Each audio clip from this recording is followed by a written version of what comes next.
Hello guys, welcome back to your own channel daily learner. So guys, आज के video में पढ़ेंगे हम एंटरप्रेन्योरशिप। सो एंटरप्रेन्योरशिप होता क्या है हम ये पढ़ेंगे और उसके कैरेक्टरिस्टिक्स पढ़ेंगे।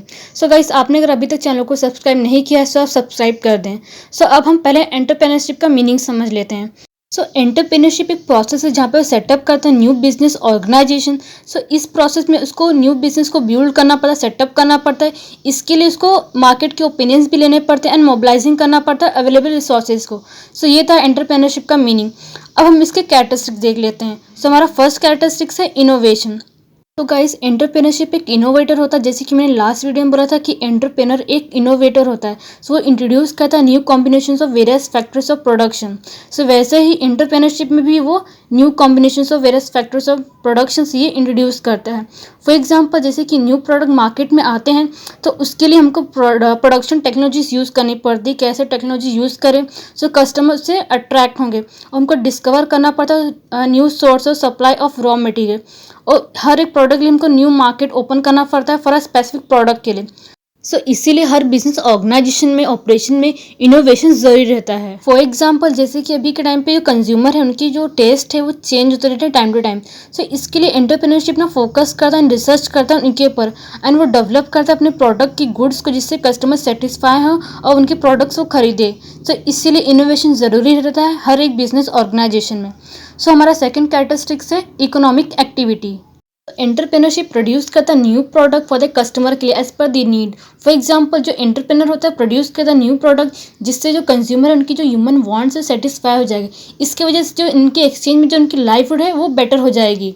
सो इसीलिए एंटरप्रेन्योर ऐसे सिस्टमेटिकली प्लान करता है एक्टिविटीज़ को as per the skills and knowledge जिससे जो कंज्यूमर की जो ह्यूमन वांट्स है वो सेटिस्फाई हो जाए। सो इसीलिए एंटरप्रेन्योरशिप एक इकोनॉमिक एक्टिविटी है। थर्ड वन है हमारा ऑर्गेनाइजेशनल बिल्डिंग।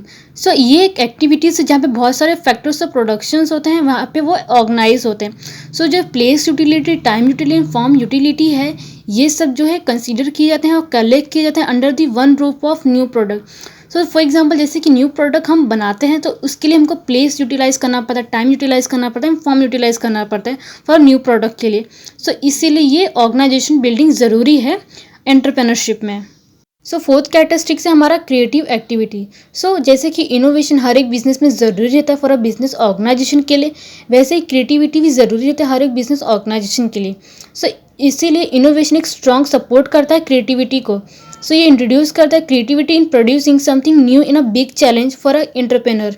सो इसीलिए क्रिएटिविटी ज़रूरी रहता है फॉर अ एंटरप्रेन्योरशिप के लिए, एंड ये एसेंशियल पार्ट भी रहता है फॉर अ एंटरप्रेन्योरशिप के लिए। इसीलिए क्रिएटिविटी ज़रूरी है हर एक बिजनेस ऑर्गेनाइजेशन में। सो फिफ्थ कैरेक्टरिस्टिक्स है हमारा manager skill and leadership. For example, जैसे एक पर्सन होता है उसको एक सक्सेसफुल एंटरप्रेन्योर बनना है तो उसके लिए बहुत ही ज़्यादा पेशेंस की ज़रूरत पड़ती है for doing something new then just earning profit. अगर उसको प्रॉफिट अर्न करना है तो उसके लिए उसको पेशेंस की बहुत ज़्यादा ज़रूरत पड़ती है क्योंकि उसको इतना एफर्ट करना पड़ता है बिजनेस में। सो वैसे ही लीडरशिप और मैनेजर स्किल बहुत ही ज़्यादा इंपॉर्टेंट फैक्टर प्ले करते हैं फॉर अ एंटरप्रेन्योरशिप के लिए। तो उसके जो अदर स्किल्स रहते हैं वो भी कंसीडर किए जाते हैं, सेकेंडरी से कंसीडर किए जाते हैं। तो एंटरप्रेन्योर के पास उतनी एबिलिटी होनी चाहिए कि वो दूसरे मैनेजर्स को या फिर दूसरे एम्प्लॉयज़ को लीड कर सकें, मतलब गाइड कर सकें, एंड कैसे बिजनेस ऑर्गेनाइजेशन के अंदर मैनेज करना ये भी एंटरप्रेन्योर को आना चाहिए। सो इसीलिए मैनेजर स्किल्स एंड लीडरशिप जरूरी रहता है फॉर एंटरप्रेन्योरशिप के लिए एंड बिजनेस ऑर्गेनाइजेशन के अंदर। सो हमारा 6th कैरेक्टरिस्टिक्स है स्किलफुल मैनेजमेंट। तो जितने भी एंटरप्रेन्योरशिप होते हैं उनकी जो सक्सेस रहती है वो डिपेंड होती है on the management of the organisation.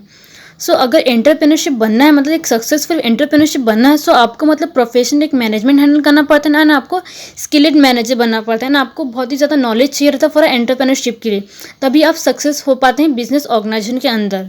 सो इसीलिए हर एक एंटरप्रेन्योरशिप का हमेशा professional skilled and knowledgeable person बनना पड़ता है, तभी वो जाके एक सक्सेसफुल एंटरप्रेन्योरशिप बनता है। सो इसीलिए स्किल्ड मैनेजमेंट एंटरप्रेन्योरशिप के लिए, डेवलपमेंट के लिए ज़रूरी रहता है। सो लास्ट कैरेक्टरिस्टिक्स है हमारा रिस्क बियरिंग। सो जैसे कि अनसर्टेनिटी हर एक बिजनेस के अंदर रहती है, जो रिस्क है हर बिजनेस ऑर्गेनाइजेशन के अंदर रहता है। सो वैसे ही फॉर एग्जांपल, जैसे कि एंटरप्रेन्योरशिप वो एक एजेंट का रोल प्ले करता है जहाँ पे वो बाय करता है factors of production at a certain price पे। सो वैसे ही वो सेल भी करता है एट अ सर्टन प्राइस में इन अ फ्यूचर में, वो प्रोडक्ट जो है वो सेल करता है एट अ सर्टन प्राइस में फ्यूचर में। सो इसीलिए जो एंटरप्रेन्योर होता है वो भी रिस्क बियरिंग ही करता है as a agent in a productions में। सो ये थे हमारे 7 characteristics of entrepreneurship. And guys आपको किसी वीडियोस में या टॉपिक में या फिर किसी सब्जेक्ट के रिलेटेड डाउट्स हो तो प्लीज़ कमेंट बॉक्स में डाल देना। मैं उसके रिलेटेड वीडियोस अपलोड कर दूंगी सेकेंड और थर्ड डे में। एंड गाइस आपने अगर अभी तक चैनल को सब्सक्राइब नहीं किया तो आप सब्सक्राइब कर दें, इससे आपको डेली अपडेट मिलते रहेंगे related 12th standard and for the board exams.